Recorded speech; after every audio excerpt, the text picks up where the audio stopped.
और सरदार वल्लभ भाई पटेल। विद्यार्थियों, जैसा कि आप लोगों को पता है, आज हम लौह पुरुष सरदार वल्लभ भाई पटेल की जयंती 144वीं जयंती मनाने के लिए यहाँ एकत्रित हुए हैं।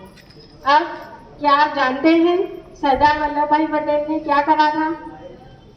सरदार वल्लभ भाई पटेल ने, जो हम बार बार बोलते हैं कि कश्मीर से लेके कन्याकुमारी तक भारत एक है, लेकिन शायद आप में से कुछ को ही पता होगा कि ये भारत को एकीकृत करने में सरदार वल्लभ भाई पटेल का कितना बड़ा योगदान है।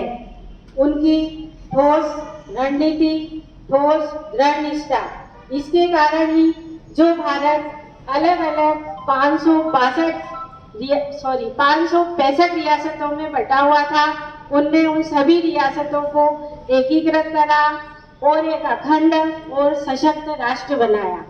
अब इसके लिए उनकी क्या रणनीति थी, हम अभी बात करते हैं। सरदार वल्लभ भाई पटेल का जो जन्म है वो 31 अक्टूबर 1875 को गुजरात के खेड़ा जिले के कारमसद गांव में हुआ था।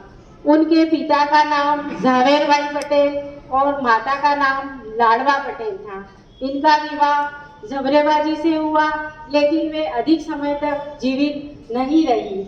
अब सरदार वल्लभ भाई पटेल पेशे से एक वकील थे और एक महान राजनीतिज्ञ थे। अब जब भारत पाकिस्तान का युद्ध हो रहा था, तब उन्हें गृह मंत्री के रूप में अपनी मुख्य भूमिका निभाई।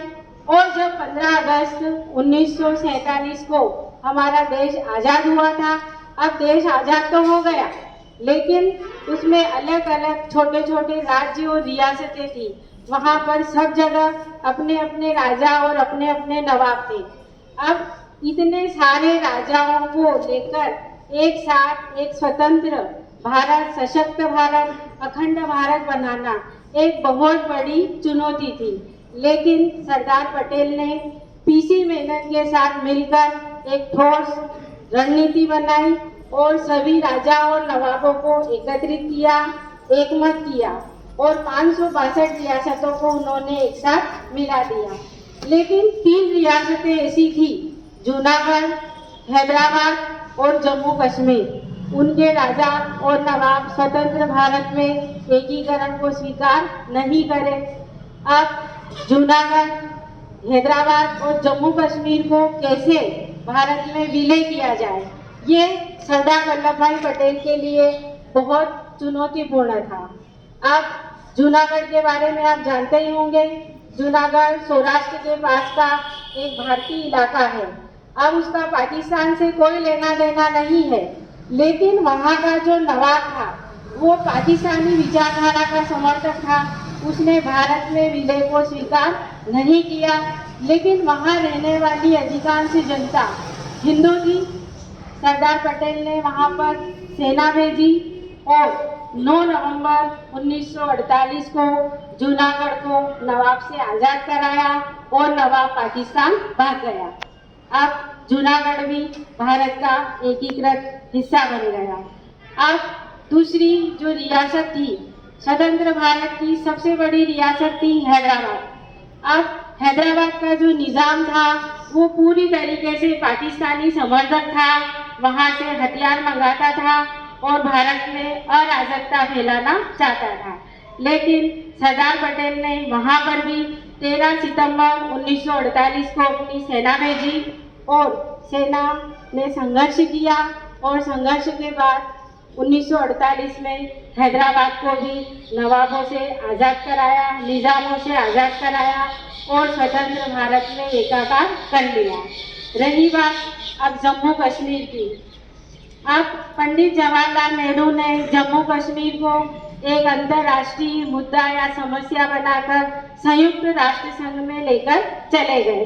इसलिए लंबे समय तक ये हमारे भारत का अभिन्न हिस्सा नहीं बन पाया।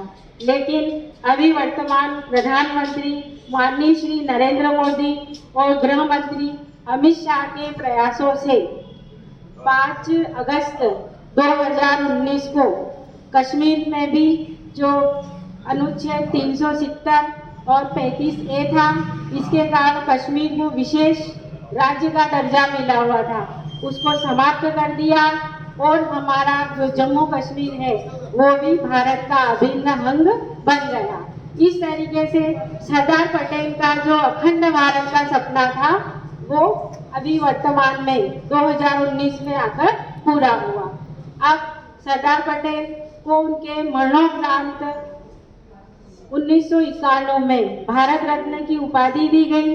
उनके सम्मान में विभिन्न प्रकार के विश्वविद्यालय, पुलिस एकेडमी, अंतर्राष्ट्रीय हवाई अड्डों का नाम रखा गया। अब सरदार वल्लभ भाई पटेल की देश के प्रति समर्पण की भावना आप देखिए। वो पेशे से वकील थे, बड़े राजनीतिज्ञ थे, लेकिन जब उनकी मृत्यु हुई, सरदार पटेल की मृत्यु हुई 15 सितंबर 1950 को बॉम्बे के बिरला हाउस में प्रातः 9:37 पर लंबी बीमारी के बाद उनको हार्ट अटैक आया। लेकिन जब उनकी मृत्यु हुई तब तक न तो उनके पास उनके स्वयं के नाम का कोई मकान था और उनके बैंक अकाउंट में मात्र 260 रुपए थे, जबकि एक राजनेता क्या नहीं कर सकता है। ये उनकी राष्ट्र के प्रति समर्पण की भावना थी। अब उनके दृढ़ निश्चय, भारत के प्रति ठोस रणनीति प्रयासों को देखते हुए महात्मा गांधी ने उन्हें लौह पुरुष से सम्मानित किया। सरदार पटेल को भारत का बिस्मार्क कहा जाता है और 1928 में जो बरदौली का आंदोलन हुआ था उसमें सरदार पटेल को अंतर्राष्ट्रीय और राष्ट्रीय स्तर पर ख्याति मिली और वहाँ की महिलाओं ने और किसानों के समूह ने सरदार पटेल को सरदार की उपाधि दी। और सरदार का मीनिंग है यहाँ पर प्रमुख, यानी सभी किसानों के, जनता के जो प्रमुख है जो उनके लिए सोच रहे हैं। ठीक है, इसी के साथ मैं अपनी वाणी को विराम देती हूँ।